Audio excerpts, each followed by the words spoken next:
नजर इस खास खबर। गोलमा महाविष्णु यज्ञ के 8वें दिन कथावाचिका देवी प्रतिभा ने भगवान श्री राम एवं सुमंत संवाद एवं केवट संवाद को सुनाकर लाखों भक्तों को आत्म विभोर कर दिया। इस पर हमारे संवाददाता दिलीप यादव की एक विशेष रिपोर्ट। के दरभंगा जिले के थाना कुशेश्वर स्थान प्रखंड कुशेश्वर स्थान पूर्वी के ग्राम पंचायत राज तिलकेश्वर के वार्ड नंबर 4 गोलमा में दिनांक 16 जून से 24 से लेकर 24 जून 2024 तक श्री श्री 1008 महाविष्णु यज्ञ का आयोजन चल रहा है। श्री श्री 108 महात्यागी बलराम दास उर्फ राम बाबा एवं समस्त पंचायत वासियों द्वारा इस महाविष्णु यज्ञ में सैकड़ों मूर्तियां बनाई गई हैं। इस यज्ञ में आने वाले लाखों भक्तों के लिए कई प्रकार की झूला इत्यादि मनोरंजन की व्यवस्था की गई है।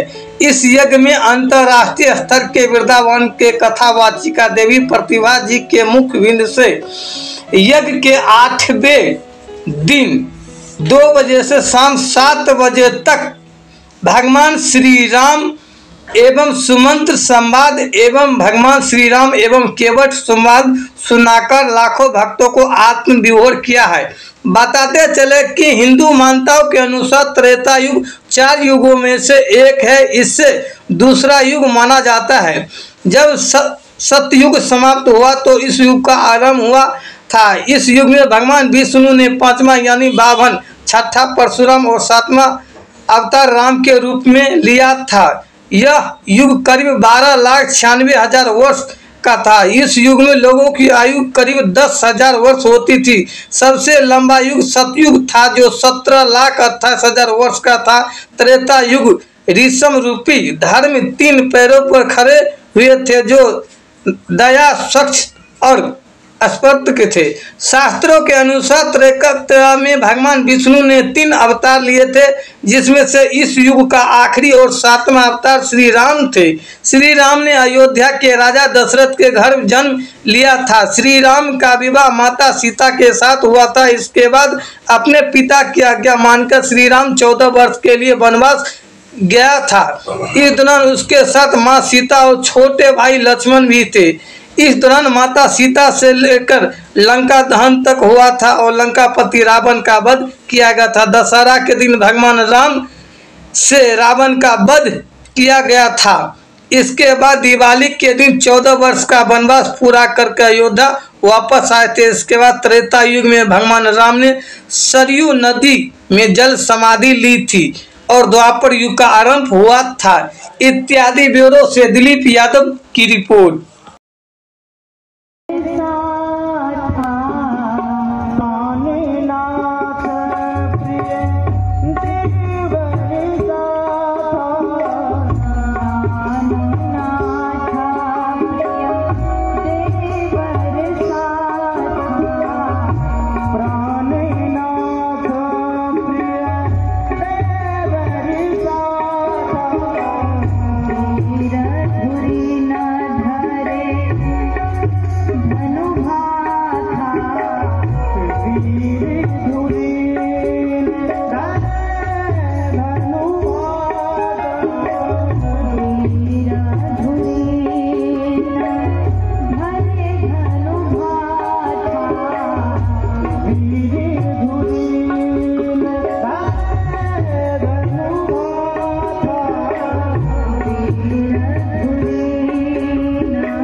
मेरे प्राणनाथ मेरे साथ में हैं और मैं अकेले वन में नहीं हूँ। मेरे प्राण से प्रिय पति प्राणनाथ मेरे साथ हैं और प्रिय देवर जी साथ में हैं। तो यहाँ डरने के लिए कोई आवश्यकता नहीं। इसलिए आप जाकर के हमारी ओर से सास ससुर को प्रणाम करके विनती पूर्वक प्रार्थना कर लीजिएगा।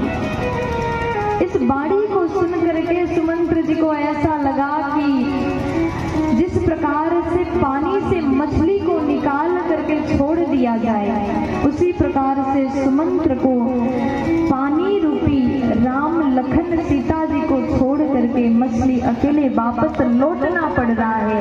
ऐसा अवस्था उनका हुआ, छटपटा रहे हैं। और यहाँ पर भगवान जबरदस्त जबरदस्ती भेज देते हैं। सुमंत्र जी कहते हैं भले 4 दिन बाद आने के लिए महाराज ने आदेश दिया है, मैं आपके साथ रहूंगा, और आप ऐसे जंगल में कैसे चलोगे? अभी मेरे पास में घोड़ा है, रथ है, आप इसी पर सवार होइए नाथ, जहां तक आपका मन करे मैं घुमा करके वापस ले जाऊंगा।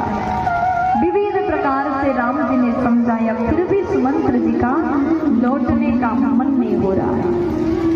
उसके बाद राम जी ने जबरदस्ती बरवास राम सुमंत्र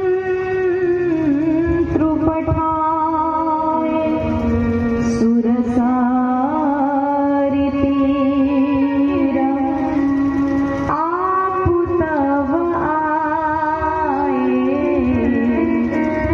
बरवास राम। बरवास जबरदस्ती राम जी ने सुमंत्र जी को वापस भेजा और बार बार पीछे मोड़ करके सुमंत्र जी राम जी को निहार रहे, देख रहे हैं। और जानते हैं जो घोड़े थे ना, रथ में लगे घोड़े आगे बढ़ने को तैयार नहीं है। अपने भगवान को छोड़ करके जहाँ घोड़े भी आगे बढ़ना नहीं चाह रहे हैं, उस समय सुमंत्र जी का अवस्था का क्या ही वर्णन करें। वो तो मनुष्य है, जीव जंतु भी राम जी के वियोग में तड़पते हैं। अयोध्या वासी का तो क्या ही हाल हुआ होगा। इस प्रकार गोस्वामी जी वर्णन कर रहे हैं। सुमंत्र जी बार बार राम जी को देखते हुए जाना भी जरूरी है, क्योंकि प्रभु का आदेश है, और आदेश भी जबरदस्ती कर रहे हैं, आपको जाना होगा। अब आप हम नहीं तो पार नहीं कराऊंगा।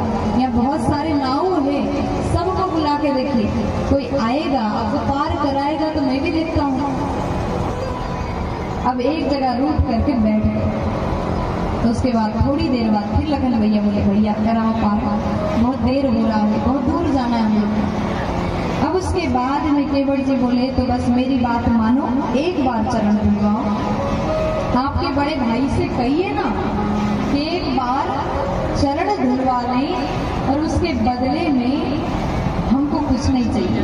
देखो हमको ये लग रहा है कि ये इसलिए शांत है कि मैंने पहले अपने पूरे दीनता बता दिया। नाव है, नाव के माध्यम से कमाई करता हूँ, परिवार को पालता हूँ, बहुत सारे बच्चे हैं, सबको खिलाना पिलाना सब नाव के माध्यम से करता हूँ। और इसलिए तुम्हारे बड़े भैया को लग रहा होगा, राघव जी को लग रहा होगा कि ये इतना गरीब है और हम पार जाएंगे तो फिर पैसा भी देना पड़ेगा। अब हमको बात समझ में आ रही है कि क्यों ये शांत है, क्योंकि इस समय हम देख रहे हैं इनके जो वस्त्र है उसमें जेब नहीं है। इसका अर्थ है कि उनके पास में बिल्कुल पैसा नहीं है। पैसा नहीं है, इसी कारण से पार जाने से पहले विचार कर रहे हैं, अगर पार जाऊंगा, चरण धुलाऊंगा तो पार जाऊंगा, पार जाऊंगा तो पैसा देना पड़ेगा, इसलिए यही सोच में बैठे हैं। भगवान की ओर आकर के कहा कि सरकार आप बस चरण धुलवाइए, मैं आपसे कुछ भी नहीं मांगूंगा, बस पार करा दूंगा, आप चरण धुलवा दो और उसके बदले में हमें कुछ नहीं चाहिए। देखो ये संगत का प्रभाव है। थोड़ी देर पहले केवट भैया भगवान से कह रहे थे कि आप चरण धुलवाइए तभी पार कराऊंगा, और ये नारी बन जाएगी नाव तो कैसे परिवार को चलाऊंगा, क्योंकि इसी से कमाई होता है, पूरा घर को खिलाता पिलाता हूँ। थोड़ी देर पहले अपने गरीबी बता रहे थे। राम जी के साथ में कुछ समय बात करने से ये प्रभाव हो गया कि वो कह रहे हैं कि पार कराऊंगा, उसके